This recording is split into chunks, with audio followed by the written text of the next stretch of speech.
In the 3D bioprinting rooms, we like to keep everything sterile. When you're using cells, you don't want to contaminate anything. So gloves and then your lab coat.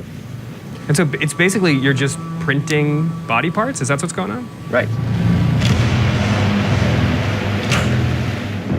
You want to do the honors? Sure. So I'm about to 3D print a human ear.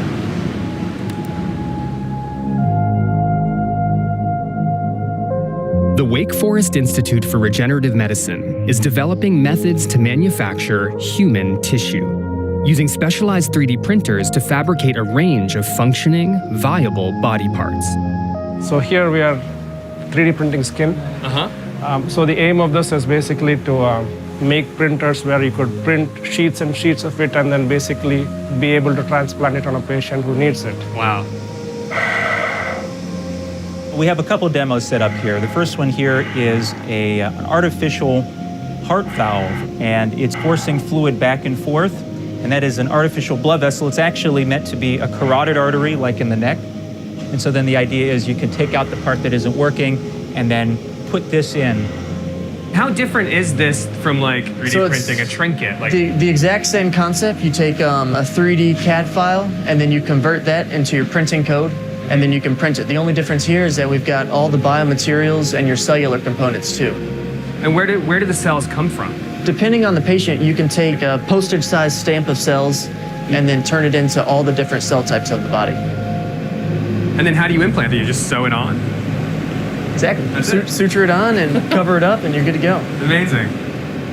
Well, one of the major challenges in medicine, of course, is not having a sufficient number of tissues and organs that you can use to replace in patients. And so the concept here is why not just create them? How long do you think it is until you can print a whole body? Well, I remember watching the very first Westworld movie. You know, it came out in the movie theaters many years ago. Sure. Is that possible in the future? You never know. Science has few boundaries. In 2009, the patent behind the key method of 3D printing expired. And as more followed, so did a new revolution in desktop 3D printing. Printers got smaller and cheaper, allowing anyone to print models, parts, and tools on demand. And nerdy hobbyists turned their printing passions into a multi-billion-dollar industry. So we're at the worldwide headquarters of Formlabs, one of the biggest 3D printing manufacturers in the world. And like any respectable startup, they've got a ping pong table. And this is Max, he's the founder and CEO. The first 3D printing technologies were invented in the early 80s, but it was still really inaccessible to most people who could benefit from it because the machines were so expensive and also really difficult to use. And they didn't necessarily see the potential for a 3D printer that would be a lot lower cost and would be more like, say, an office 2D printer. Oh, here we go. Yeah. Ooh, it's in the goo. There was a lot of excitement at the beginning of this kind of desktop 3D printing wave that 3D printers will be in all of our homes. But it's proven to be a lot further off than everyone hoped for. Cool. So if there was sort of a 3D printing hype cycle, now that we're kind of past it, what does the future look like?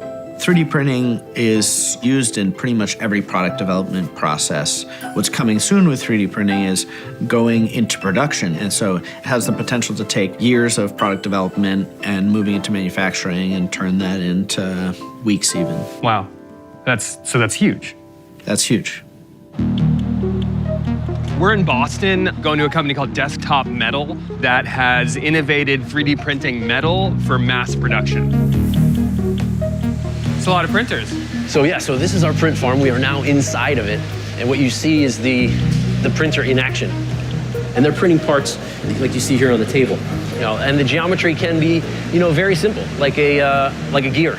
Right. And it can get very complicated, like this, which is a pneumatic distribution housing. Wow. Looks kind of steampunk. In 3D printing, the first 20 years was used for prototyping. And now we're going into a new phase of 3D printing where we go from prototyping into mass production. And that has huge implications. So whereas before you had a factory that made one engine component in the US and then another component overseas, and then they ship the stuff around, that set up the whole trade system that we've basically architected the world around. Now you can print parts anywhere as you need them to produce a product. So we're right at the beginning of a revolution. Yeah, this is a fourth industrial revolution in the making. In addition to fundamentally altering worldwide economic supply chains, now mass-produced 3D printed metal might also upend the way parts are designed from the ground up. Tools are fairly difficult to use to create very, very complex shapes. But with additive manufacturing of metal, we can create crazy shapes. So what we're doing is we're sort of subjecting these parts to this washing machine effect of dynamic transitional forces. So what we have is the ability to very quickly create shapes that are very strong and lightweight, where basically the cell mass is distributed only where it's needed. So like because of machine learning, manufactured goods or industrial design will likely mimic biological design? Absolutely. It's not like you tell a computer, make it bio-inspired shape. It's that you tell a computer, give me the most efficient shape, and the shape that you're getting looks bio. While Desktop Metal is spearheading this new global industrial revolution, researchers at MIT are thinking outside the printer entirely. We visited two labs pushing the limits of material science and challenging the way we think of materials themselves. Essentially, printing is a material science chamber. Like, it got us more and more focused, understanding like what can materials do, how far can we push our products to behave in new ways. This is a cellulose-based material. You'll see that it'll morph, just with the moisture of my skin. So same thing, but it only transforms by sunlight. You can apply it to windows, like glass facades or skylights. The last category of research that we study is self-assembly. They'll come together slowly over time. They'll make these kind of cubic lattice structures. What we're interested in this scenario is like, what's the far futures of fabrication? Like, can we give more and more agency where the materials can make decisions, learn, adapt, perform in ways we've never even imagined? Whether aided by self-assembly or artificial intelligence, turning digital processes into tangible objects is a key factor in how we envision the future of fabrication.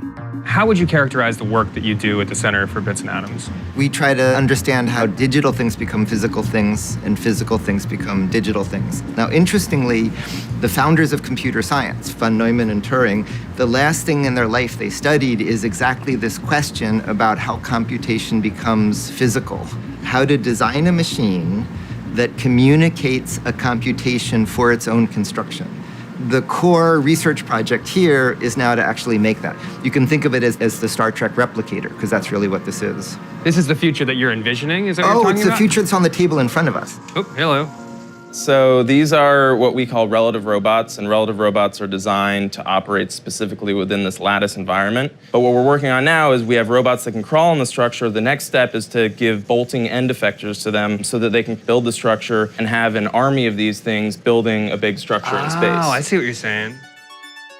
When you have armies of these robots building high-performance structures for you, possibilities are going to be endless. It's going to help us get to Mars. It's going to help us get to other galaxies. It's going to help us explore the universe. I'm in. It might sound far-fetched, but all the technologies we've seen are converging in pursuit of a civilization on Mars. And NASA's manufacturing wing is revolutionizing how we'll use 3D printing to get there. So this is a laboratory training complex. It's pretty much a one-to-one mock-up of the US lab space station right now. This is actually our backup for the first 3D printer that we ever launched to space. The space station is an amazing vehicle. We're still somewhat Earth dependent with our space station model. For Mars, we want to be Earth independent. Space does really drive home how important it is to conserve. What are we really going to need for in-space manufacturing to make these parts? What you really have to do is have sustainability. This is the refabricator. So it's the first ever integrated 3D printer and recycler all in one. We want to be able to, in one machine, 3D print the part, and then when you're done with it, you just feed it back in and it creates new filament and you can make a whole new part. What excites me the most is that closed loop life cycle. It may seem like a long time before we're going to Mars. It's really not, and we have to work on these technologies today to be ready. Is a 3D printer going to help us get to Mars? Absolutely, 1,000%. Back on Earth, a startup in Los Angeles is reimagining how we could rapidly automate the production of orbital rockets. So that's a 3D printer? Yes, this is Stargate, which we developed and built ourselves, and it's the largest metal 3D printer in the world. Why did you call it Stargate? There's a video game called StarCraft, and Stargates is what you build to warp in spaceships. And so we named it after that, because we're warping in spaceships. This thing is massive. Fundamentally, what we're doing is feeding in aluminum wire and then melting it with a very high power 11 kilowatt laser. So it's like a big soldering arm. With a laser, yeah, with a laser. This is the first large part that we made, which was a fuel tank. Normally getting a tank of this size in like aerospace or rocket quality would take you well over 12 months. How long did it take you to make this? It's like 7 days of print time, actually. 7 days? Now that it's developed, yeah, 7 days, yeah. If you think about 10 years from now, if your company starts making more and more rockets, what does that mean? Well, our long-term mission was we want to be the first company to 3D print a rocket on Mars. So you're 3D printing rockets to send a 3D printer to Mars to 3D print more rockets? To come back to Earth, yeah. Yeah. With limited time to do something in your life, like why not just do something very ambitious? The idea is it could inspire other people to go after their dreams, much like I was inspired by StarCraft. By StarCraft, yeah, by StarCraft. Since the beginning of time, the act of making something using tools is one of the most defining traits of humans.